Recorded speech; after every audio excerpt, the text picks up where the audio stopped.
Imagine this. You're traveling, exhausted, and you book a hotel for the night. The lobby feels normal. The receptionist smiles. The key slides into your hand. But the second you close the door of your room, something changes. Shadows don't stay still. The clock doesn't tick right. And if you make it till morning, you're never quite the same again.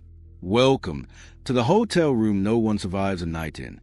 They say every city hides one secret it refuses to speak about. A shadow in plain sight. A story everyone knows, yet no one dares to put into words. For one luxury hotel in Asia, that secret is a single room.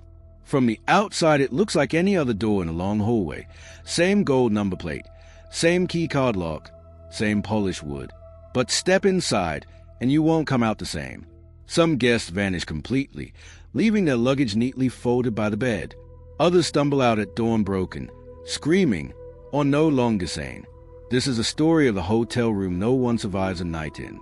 It begins innocently enough. A tired traveler books a room. The receptionist smiles politely, sliding the key across the counter, but their eyes linger just a little too long, as if they want to say something, but don't. Sometimes, the room isn't even listed online. The elevator skips a number, the floor plan has a blank space, and yet the key always exists. Guests who know what to ask for, or those unlucky enough to be randomly assigned to it, find themselves standing before the cursed door. It's just a room. They think, how bad could it be? The stories that leak out are scattered across forums, blogs, and hushed conversations. A businessman checked in on a Tuesday evening, room service delivered at 10:47 p.m., his door closing behind him. By dawn, hotel staff found his body crumpled in the lobby. The medical report said he fell from a great height, but that's impossible. The windows in that room don't open. He didn't fall. He was thrown. Then there was a honeymoon couple, newlyweds who laughed at the warnings. They wanted excitement, a story to tell their friends. Guests in the neighboring rooms reported muffled laughter and clinking glasses at first. Then, at precisely 3 a.m., the laughter turned into screams, piercing, unearthly, the kind that make your blood curdle. Staff rushed in with a master key, but when the door swung open, the room was empty. The bed was perfectly made. 2 untouched glasses of wine sat by the window. Their suitcases were still in the closet, clothes neatly folded inside. The couple themselves, never seen again.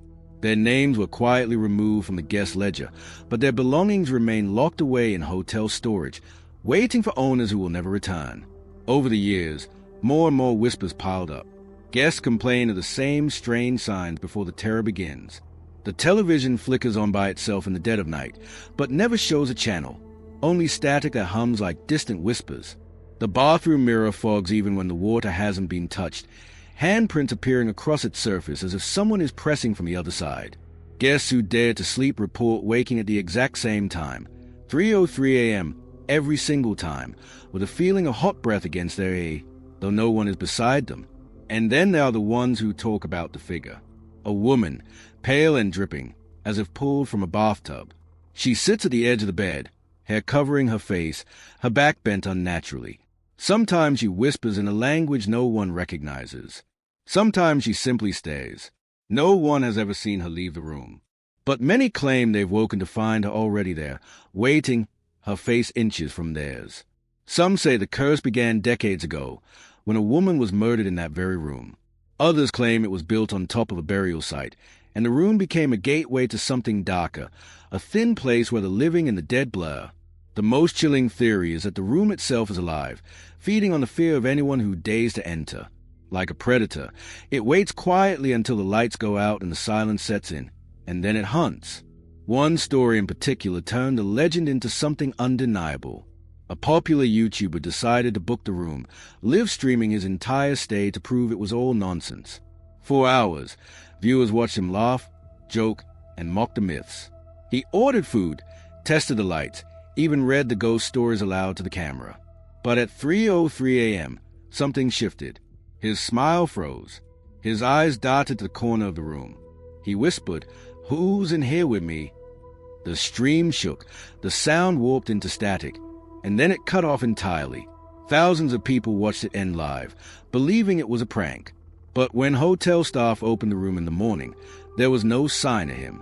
No body, no equipment, just his phone, lying on the carpet, still recording an endless loop of static. His channel has been silent ever since. Hotels have secrets.